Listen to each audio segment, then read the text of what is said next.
Halo, assalamualaikum warahmatullahi wabarakatuh. Jumpa lagi di channel Dharma Motor Perhubungan, channel membahas tentang seputaran mobil dan otomotif. Oke, kesempatan kali ini kita kedatangan mobil Honda Jazz tahun 2009.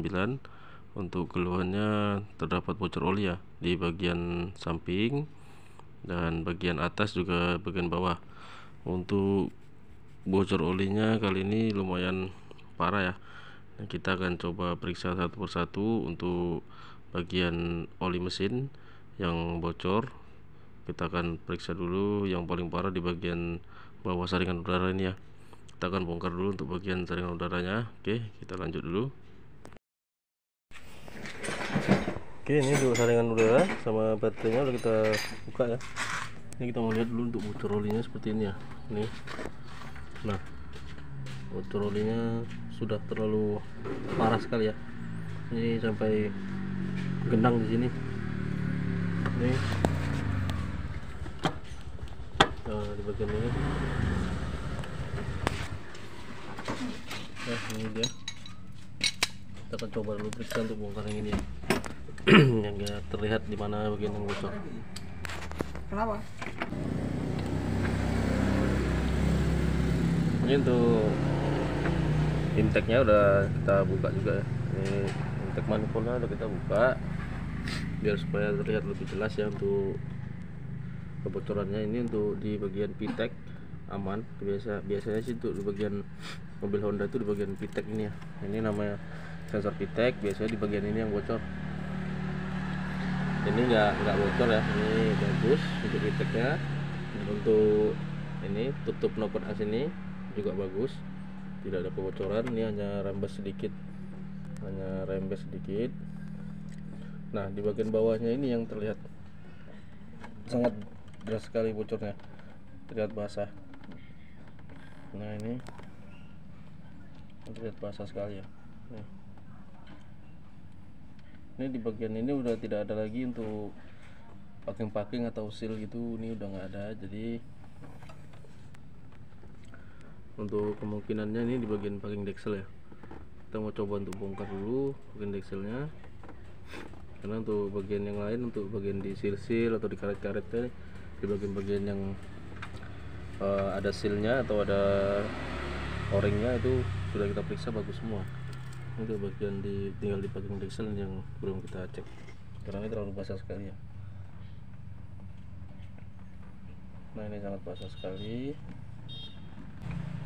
terlihat bersih di bagian batas deksel dengan blok. Jadi kecurigaan kita menuju ke arah deksel ya tuh. Nah, ini terlihat sangat jelas sekali ya, terlalu basah di antara blok dan dekselnya. Kita akan lakukan pembongkaran dulu untuk bagian dekselnya. Ini kita mau buka dulu untuk temengnya di bagian ini. Kita buka temeng, kita buka mesin, kita tutup klep, baru kita buka untuk bagian. Oke, kita lanjut dulu, kita lakukan pembongkaran ya.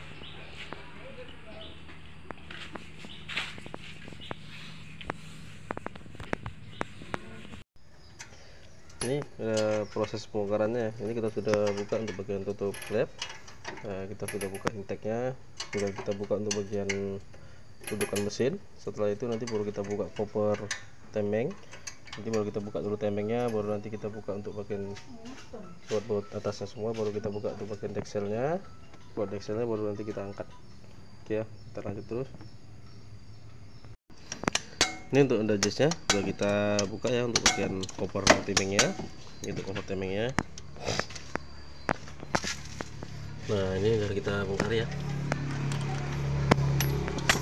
Ini kita nggak buka untuk bagian temeng. Setelah itu baru kita buka untuk bagian kode dekselnya. Ini kopernya ya. Koper temengnya sudah kita buka. Oke, kita lanjut dulu. Nah, ini ya untuk dekselnya sudah kita bongkar untuk mobil Honda Jazz ini. Kita mau cari masalahnya yang untuk bocor olinya dari mana ya. Ini untuk packingnya belum kita cabut, memang kita mau periksa dulu mana bagian yang jebol. Untuk bagian oli yang merembes dari packing deksel. Biasanya untuk bagian packing deksel ini jarang-jarang sekali ya bisa bocor oli seperti itu. Jadi ini belum tahu untuk penyebabnya kenapa bisa bocor di bagian ini karena sudah kita periksa ya, karena dia bocor di bagian belakang sini. Ini bagian depan karena ini bagian temeng, ini bagian yang belakang. Ini di sini terlalu parah, kemari parah sekali kemarin kebocorannya, sampai libur kemari sampai menggenang oli di situ ya. Jadi ini kemarin sudah dikerjakan juga di bengkel lain untuk perbaikan bocor oli ini. Itu karena kenapa kita bongkar seperti ini, karena kita pemeriksaannya ini ya, kita lihat dari sini. Ini untuk o-ring yang di sini kemarin sudah diganti, ini sudah diganti. Untuk o-ring yang di sensor CMP ini juga sudah diganti. Untuk o-ring yang di VTEC juga sudah diganti. Jadi di bagian ini sudah tidak ada lagi yang untuk aliran oli yang menggunakan o-ring atau seal, sudah tidak ada. Jadi yang terakhir kali tinggal dari packing deksel, tinggal packing deksel. Jadi untuk alirannya sendiri kemarin sudah kita lihat dari sebelah sini ya. Ini dia meleleh ke bawah bagian blok. Jadi kalau kita lihat lagi dari bagian di blok mesin, bagian atas blok mesin, nah jadi ini oli yang dari blok mesin dan dari pompa oli itu keluar kemari untuk mengalirkan oli yang ke bagian deksel atau bagian asklep. Ini dari sini dia. Nah jadi terjadi kebocoran di bagian ini, di bagian packing deksel yang ini. Jadi sini bagian bocornya kemarin di sini terlalu deras sekali, dan ini masih terlihat ya untuk bekas aliran olinya ini yang kilat, yang besinya agak kilat ini tuh kemari mengalir ya, ini mengalir ke bawah. Nah sini dia mengalir dari sini kemari. Apalagi kalau hidup mesin ini udah pasti sangat deras sekali, karena memang dari sini untuk tekanan pompa oli itu dari sini untuk naikkan ke atas bagian deksel atau cylinder head. Nah di bagian yang ini juga terdapat kebocoran juga, karena di sini bekas juga aliran oli ya. Di sini nih, ini yang kilat ini bekas aliran oli juga yang meleleh dari atas ini tadi.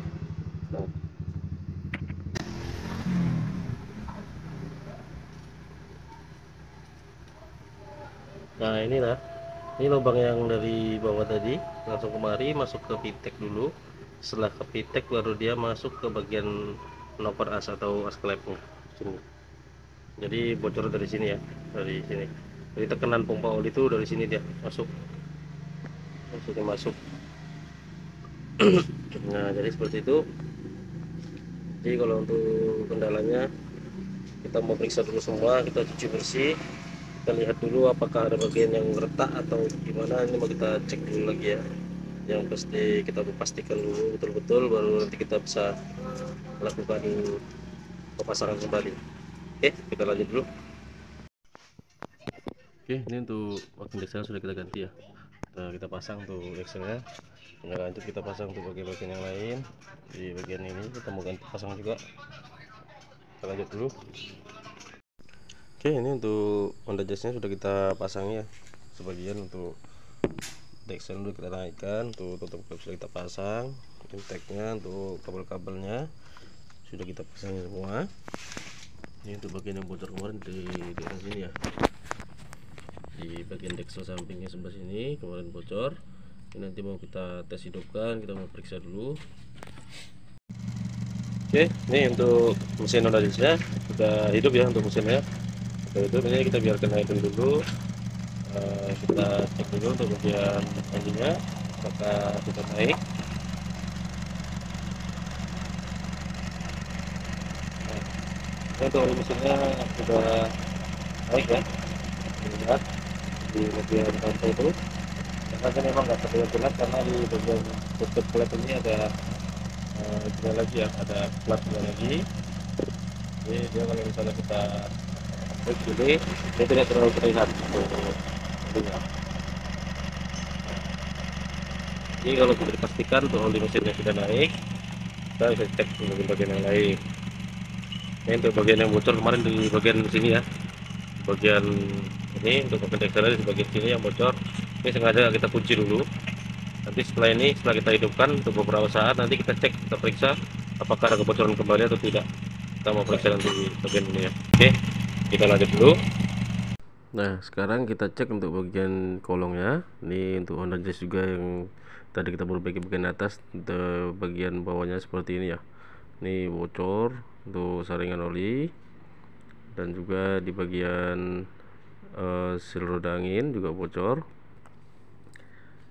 Nah, untuk bagian oli matic juga ada yang bocor juga ya. Ini sangat banyak sekali ya kebocorannya. Tapi untuk bagian atas sudah selesai kita perbaiki, tinggal sekarang kita perbaiki untuk bagian yang di bawah. Ini untuk oli matic ya. Ini oli maticnya berwarna merah, terlihat bocor ya. Ini sangat deras sekali bocornya. Nah, untuk kebocorannya sendiri di bagian bak tengah matic ini. Nah, di bagian bak matic, jadi nanti kita akan turunkan untuk maticnya dan kita akan lakukan pengeleman di bagian bak maticnya. Nah, kita akan periksa lagi untuk bagian yang di atas apakah sudah tidak ada kebocoran lagi. Kalau sudah aman, kita akan bongkar untuk maticnya.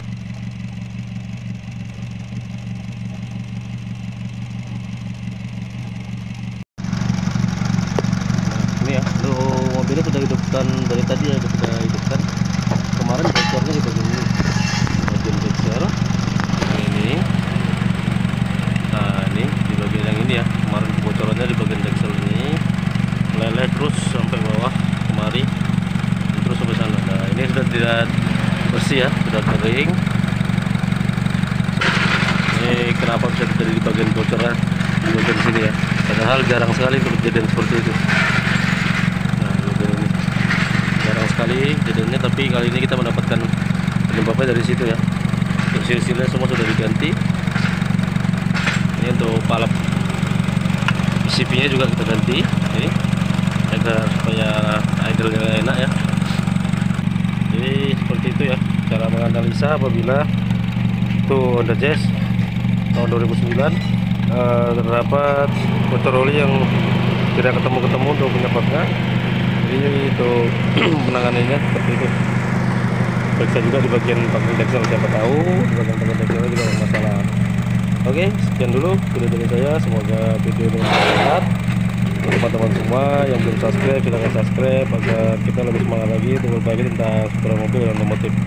Oke, sekian dulu. Assalamualaikum warahmatullahi wabarakatuh. Salam otomotif.